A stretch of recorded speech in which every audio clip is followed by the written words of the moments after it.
शिव, शक्ति और पृथ्वी की उत्पत्ति का विषय भारतीय दर्शन, पुराणों और आध्यात्मिक परंपराओं में अत्यंत गूढ़ और विस्तृत रूप से वर्णित है। यह केवल सृष्टि की भौतिक शुरुआत की कहानी नहीं है, बल्कि चेतना, ऊर्जा और अस्तित्व के गहरे संबंधों को समझाने का एक प्रयास भी है। इस कथा को समझने के लिए हमें समय, स्थान और रूप से परे उस अवस्था की कल्पना करनी होती है जब कुछ भी प्रकट नहीं था, न आकाश, न पृथ्वी, न देवता, न ही कोई जीव। प्रारंभ में केवल एक अनंत, निराकार, असीम सत्ता विद्यमान थी, जिसे ब्रह्म या परम सत्य कहा जाता है। यह ब्रह्म न तो पुरुष था, न स्त्री, न ही उसमें कोई विभाजन था। वह पूर्णतः शांत, स्थिर और अद्वैत था। उसी ब्रह्म से सबसे पहले चेतना का संचार हुआ, जिसे शिव के रूप में जाना गया।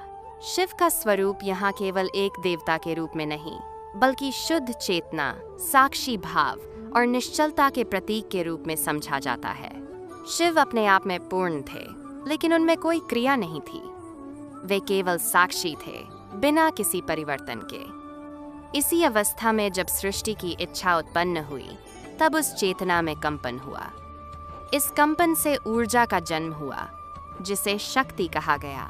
शक्ति ही वह गतिशीलता है जो सृष्टि को संभव बनाती है। शिव बिना शक्ति के निष्क्रिय है और शक्ति बिना शिव के दिशाहीन।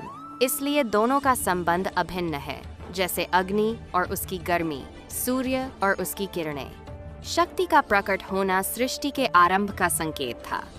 यह ऊर्जा अनेक रूपों में विभाजित होने लगी, ध्वनि, प्रकाश, गति और विभिन्न तत्वों के रूप में।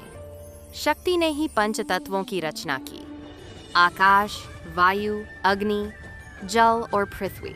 इनमें से पृथ्वी तत्व सबसे स्थूल और स्थिर माना गया, जो अन्य 4 तत्वों के संयोजन से बना। जब आकाश बना, तब उसमें स्थान की उत्पत्ति हुई। वायु ने उसमें गति दी, अग्नि ने रूप और ऊर्जा प्रदान की, जल ने प्रवाह और जीवन का आधार बनाया, और अंततः इन सब के संतुलन से पृथ्वी का निर्माण हुआ। पृथ्वी केवल एक ग्रह नहीं, बल्कि स्थिरता, धैर्य और जीवन के पोषण का प्रतीक है। पुराणों में वर्णन आता है कि जब शक्ति ने सृष्टि की रचना प्रारंभ की, तब उन्होंने विभिन्न लोकों और जीवों को उत्पन्न किया।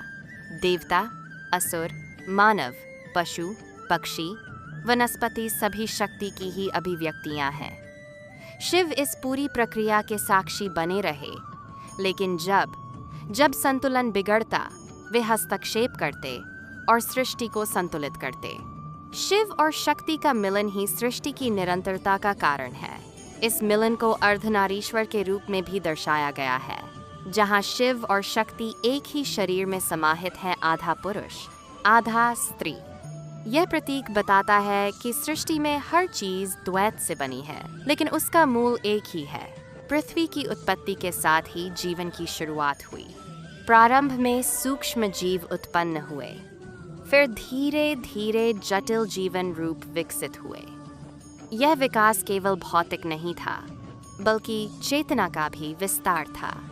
मनुष्य का जन्म इस प्रक्रिया का एक महत्वपूर्ण चरण माना गया, क्योंकि उसमें आत्मचिंतन और ज्ञान की क्षमता है। शक्ति ने मनुष्य को केवल शरीर ही नहीं दिया, बल्कि भावनाएं, विचार और आत्मा भी प्रदान की। शिव ने उसे चेतना दी, जिससे वह अपने अस्तित्व को समझ सके। इस प्रकार मनुष्य में शिव और शक्ति दोनों का अंश है। एक ओर वह सोचता है, समझता है, साक्षी बनता है, शिव, और दूसरी ओर वह क्रिया करता है, सृजन करता है, अनुभव करता है, शक्ति। समय के साथ पृथ्वी पर अनेक परिवर्तन हुए, महासागर बने, पर्वत उठे, नदियां बहने लगीं। ये सभी परिवर्तन शक्ति की गतिशीलता का परिणाम थे। शिव इन सब के पीछे स्थिरता और संतुलन बनाए रखते रहे। जब पृथ्वी पर असंतुलन बढ़ा, तब शिव ने विभिन्न रूपों में अवतार लेकर उसे संतुलित किया। शक्ति के अनेक रूप हैं: दुर्गा, काली, पार्वती, लक्ष्मी, सरस्वती। हर रूप सृष्टि के किसी न किसी पहलू को दर्शाता है। इसी प्रकार शिव के भी अनेक रूप हैं: महादेव, नटराज, रुद्र, भोलेनाथ हर रूप में एक अलग अर्थ छिपा है।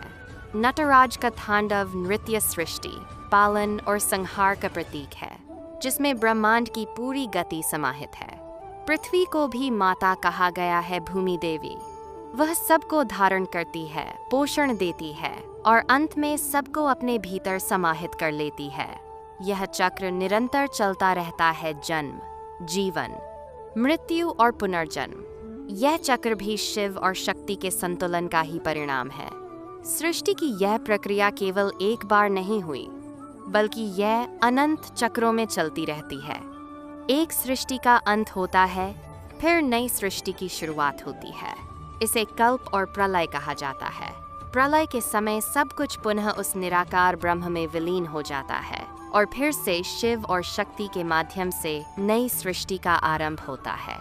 इस प्रकार शिव, शक्ति और पृथ्वी की उत्पत्ति की कथा हमें यह समझाती है कि सृष्टि केवल भौतिक तत्वों का संयोजन नहीं है, बल्कि यह चेतना और ऊर्जा के गहरे संबंधों का परिणाम है। हर जीव, हर वस्तु, हर अनुभव उसी दिव्य शक्ति का एक अंश है, जो निरंतर सृजन, पालन और परिवर्तन की प्रक्रिया में लगी हुई है। और यह प्रक्रिया अनंत काल तक चलती रहती है, जहाँ हर क्षण एक नई शुरुआत होती है और हर अंत के भीतर एक नया आरंभ छिपा होता है, जो धीरे धीरे अपने स्वरूप को प्रकट करता है और फिर उसी अनंत में विलीन होने की ओर अग्रसर रहता है। जहाँ से ये सब प्रारंभ हुआ था और जहाँ सब कुछ एक साथ विद्यमान है, बिना किसी भेद के, बिना किसी सीमा के, एक ऐसे सत्य के रूप में जो शब्दों से परे है और अनुभव में ही जाना जा सकता है। अगर वीडियो अच्छी लगी हो तो भक्ति प्रेम चैनल को लाइक, सब्सक्राइब और फॉलो जरूर करें। कमेंट में जय शिव शक्ति लिखना बिल्कुल न भूलें।